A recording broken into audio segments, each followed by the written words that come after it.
Hello friends, movies all অ্যাবাউটে আপনাদের স্বাগত। আজ কিছু টুকটাক ইনফরমেশন নিয়ে এসেছি আপনাদের সামনে। শাহরুখ পুত্র আরিয়ান খানের স্টারডম নামক একটি ওয়েব সিরিজ পরিচালনার মাধ্যমে ডেবিউ হতে চলেছে। এই সিরিজে বহু তারকা যেমন রণবীর কাপুর, রণবীর সিং, করণ জোহরের ক্যামিও থাকার কথা, যেটা আগে থেকেই শোনা যাচ্ছিল। এবার সেই তালিকায় যুক্ত হলো সলমান খানের নাম। 6 এপিসোডের এই সিরিজের একটি পর্বে থাকতে চলেছেন সলমান খান।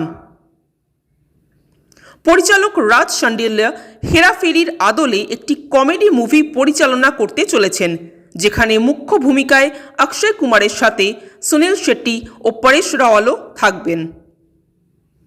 জুনাইদ খান অর্থাৎ আমির খানের ছেলে এবং খুশি কাপুর অর্থাৎ শ্রীদেবীর মেয়ে, তারা একসাথে একটি মুভি করতে চলেছেন। এটি মূলত একটি তামিল মুভি লাভ টুডের রিমেক হতে চলেছে।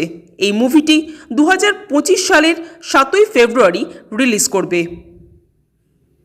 সিঙ্ঘাম এগেন মুভিটা ভুলভুলাইয়া 3 এর সাথে ক্ল্যাশ করতে চাইছে না, তাই তারা তাদের রিলিজ ডেট চেঞ্জ করে দিয়ে 15 নভেম্বর করে দিতে পারে। করিনা কাপুর সাউথের খুব বড় একজন ডিরেক্টরের মুভিতে সাইন করেছেন, যেটি প্যান ইন্ডিয়া রিলিজ করবে। 2025 সালের গোড়ার দিকে এই মুভির শুটিং শুরু হবে। শোনা যাচ্ছে করিনা কাপুরের কেরিয়ারের সবথেকে বড় মুভি হতে চলেছে এটি। তবে পরিচালকের নাম বা সিনেমার নাম এখনও অবধি কিছু জানা যায়নি। জম্মু ও শ্রীনগরে শুরু হতে চলেছে বর্ডার 2 এর শুটিং।